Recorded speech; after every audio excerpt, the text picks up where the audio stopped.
तीसरा स्कंद।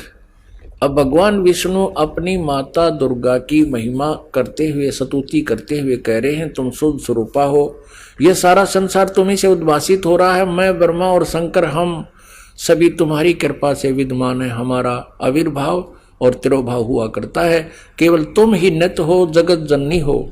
मैं ब्रह्मा और शंकर हम सभी तुम्हारी कृपा से विद्यमान है। हमारा आविर्भाव माने जन्म और तिरोभाव माने मृत्यु हुआ करता है। केवल तुम ही नित्य हो, जगत जननी हो, प्रकृति और सनातनी देवी हो। प्रकृति दुर्गा को कहते हैं।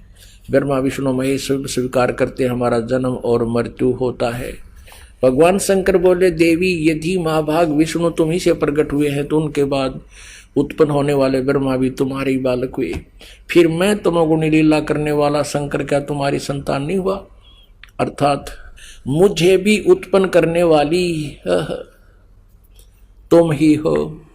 शिवे, संपूर्ण संसार की सृष्टि करने में तुम बड़ी चतुर हो।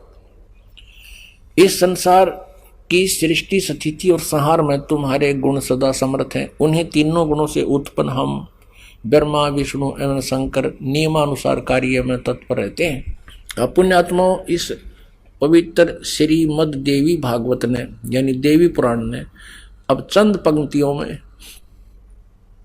4 कंसेप्ट क्लियर कर दिए। एक तो यह है कि ब्रह्मा विष्णु महेश नासवान है, इनकी जन्म मृत्यु होती है। और दूसरा यह है कि दुर्गा इनकी माता है, श्री देवी जी। और तीसरा ये हो गया कि रजगुण ब्रह्मा, सतगुण विष्णु, तमगुण शिव जी हैं। और चौथा ये हो गया, ये केवल नियमित कार्य कर सकते हैं। जिसके भाग में जैसा है, जैसा कर्म करेगा वैसा ही फल ये दे सकते हैं। अब ये आसानी से समझ में आ जाएगी कि जैसे एक ब्रह्मा जी की मृत्यु कितने काल में होती है, कितने समय में। ब्रह्मा जी का एक दिन 1000 चतुर्युग का होता है। इतनी ही रात्रि। एक चतुर्युग में सतयुग, त्रेता, द्वापर और कलयुग, ये चारों युग आते हैं। इनका कुल समय चारों युगों का 43,20,000 होता है। और ब्रह्मा जी का अब इस 43,20,000 को मान कर यदि कैलकुलेशन करें तो गिनती बंद हो जाएगा, नहीं अब हमारे को। इसलिए इनको फिर चतुर्युगों में ले लिया। 1000 चतुर्युग का दिन, इतनी ही रात्रि और 30 दिन रात का महीना, 12 महीने का एक वर्ष और 100 वर्ष की ब्रह्मा जी की आयु।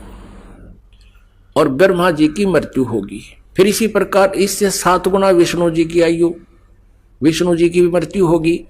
फिर विष्णु जी से 7 गुना फिर शंकर जी की आयु, शिव जी की आयु, और उसकी भी मृत्यु होगी। ऐसे जो शिव जी मरेंगे उसमें 49 बार ब्रह्मा मर चुके होंगे। और वर्तमान की जो आत्मा ब्रह्मा जी की है वो अन्य योनियों में चली जाएगी अपने कर्म आधार पे। और उसमें 7 विष्णु मर चुके होंगे, उनकी भी अन्य योनियों में आत्मा चली जाएगी। और नए अच्छी आत्माओं में से नए ब्रह्मा और विष्णु ये काल अपनी पत्नी दुर्गा से उत्पन्न करके